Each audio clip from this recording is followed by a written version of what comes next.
natin. Balikan natin si Jomar Abdul. Target on air. Live report. Karex, matagumpay na naisagawa ng pinagsamang puwersa ng pulisya at PDEA ang isang bypass operation sa Barangay Sarmiento sa bayan ng Parang, Maguindanao del Norte, bandang alas 3:10 ng hapon yan kahapon, araw ng Lunes, Hunyo 16 ng taong kasalukuyan. Kinilala aga na arestong suspect na si Winnie Ortega Ostaquio, 45 anyos, may asawa na residente ng Barangay Making sa nasabing bayan.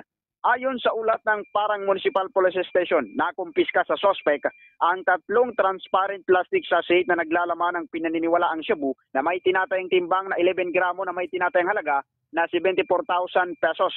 Nabawi rin ang 1,000 pisong marked money na ginamit sa bypass operation. Kasama rito ang 49 na piraso ng photocopy ng 1,000 pisong perang papel. Si Ostaquio ay bagong tukoy na drug personality na umanay nag-ooperate sa Barangay Sarmiento at karatig na mga barangay sa bayan ng Parang sa Maguindanao del Norte. Sa ngayon, ang suspect ay nasa kustodiya na ng Parang Municipal Police Station para sa kaukulang disposisyon.